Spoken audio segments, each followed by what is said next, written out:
Hello everyone, I'm Joey and welcome back. Let me ask you something. Have you noticed how much more expensive beef has become lately? Maybe you went to the grocery store to buy ground beef for hamburgers, or you wanted to buy a steak for a special dinner. Then you looked at the price and thought, why does beef cost so much now? For millions of Americans, this has become a common experience. Food prices have increased in many categories, but beef has become one of the products that gets the most attention because it is a staple in many households. So what is really happening? Is it just inflation? Are stores charging more?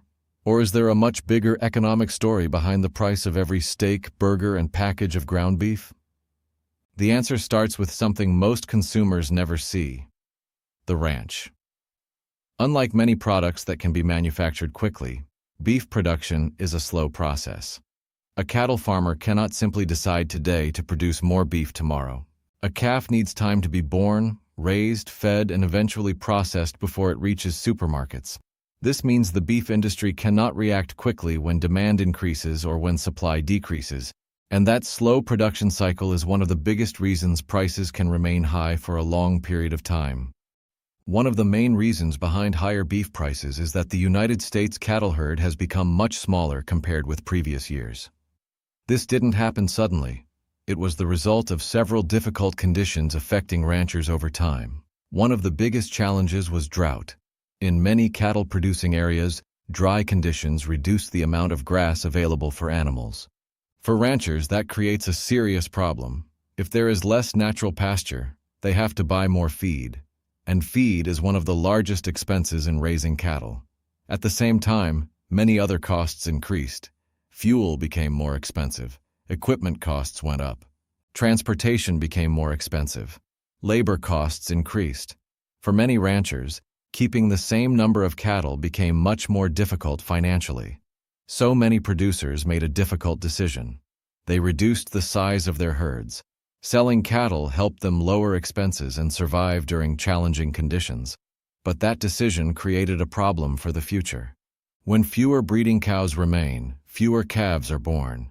And fewer calves eventually mean less beef available for consumers. This is a perfect example of how decisions made years ago can affect prices today. Now let's talk about one of the most important concepts in economics: supply and demand. The idea is simple. When there is plenty of a product available and demand is stable, prices usually stay lower. But when supply becomes limited and people continue wanting that product, prices tend to rise. That's exactly what happened with beef. The supply became tighter, but demand remained strong. Americans still love hamburgers. Families still buy steaks. Restaurants still need beef for their customers. Even when prices increase, many consumers continue purchasing beef because it is part of their normal diet and traditions. But the ranch is only the beginning. The price you see at the supermarket includes many steps after cattle leave the farm. The animals must be transported. They must be processed. The meat must be packaged. It must be refrigerated. Then it has to travel through distribution centers before reaching grocery stores. Every single step has a cost. If fuel prices rise, transportation becomes more expensive. If electricity costs increase, refrigeration becomes more expensive. If wages increase, processing costs can rise. All of those expenses eventually become part of the final price consumers pay. Another factor many people don't consider is that beef is connected to the global economy. The United States doesn't operate in isolation. International demand, exports, trade conditions, and global markets can all influence prices. A change thousands of miles away can eventually affect what happens at a local supermarket. That's why understanding food prices requires looking beyond the grocery store. But here's the biggest question. If ranchers know beef prices are high, why don't they simply raise more cattle? Why can't the industry quickly increase supply and bring prices back down? And could consumers finally see cheaper beef in the future? The answer has everything to do with time, risk, and how the cattle industry works. So, if beef prices are so high, why doesn't the industry simply produce more cattle and solve the problem? The answer is one of the most important things to understand about agriculture. It takes time. A rancher cannot decide today to increase production and have more beef available next month. First, They need more breeding cows. Then those cows need to produce calves. Those calves need to grow. Eventually, they enter the supply chain. The entire process can take years. That means the beef market is always reacting to decisions that were made long before consumers notice changes at the supermarket. Another reason rebuilding the cattle supply is difficult is risk. Ranchers are running a business, and every decision involves uncertainty. Keeping more cattle means higher expenses, more feed, more land, more equipment, more labor. But nobody knows exactly where prices will be several years from now. What if a rancher invests heavily in expanding their herd, but beef prices fall later? That investment could become a major financial loss. Because of that, many producers rebuild slowly and carefully.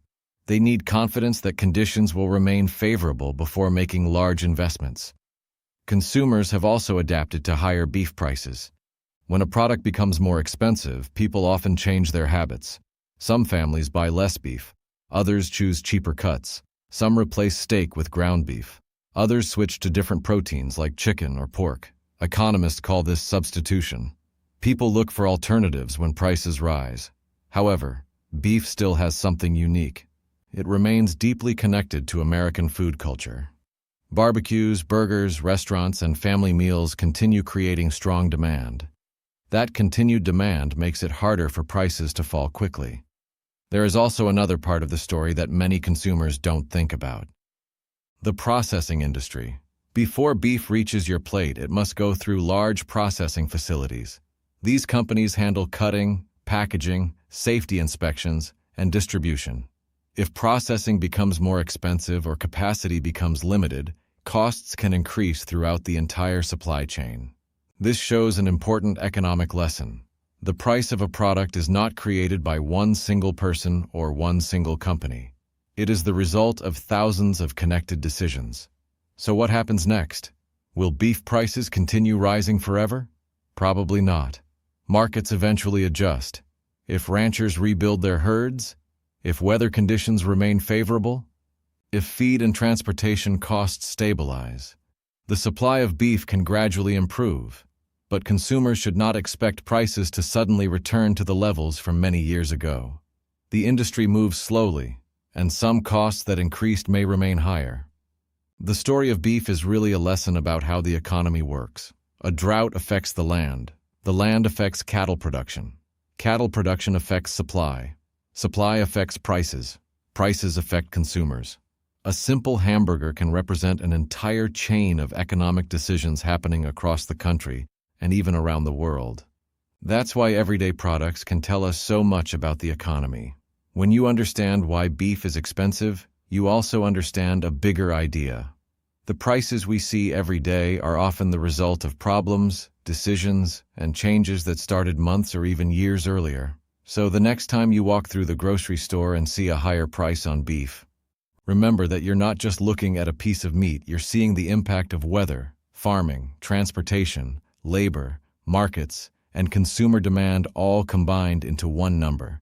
And that is what makes economics so interesting, because sometimes the biggest economic stories are hidden inside the simplest things we buy every day.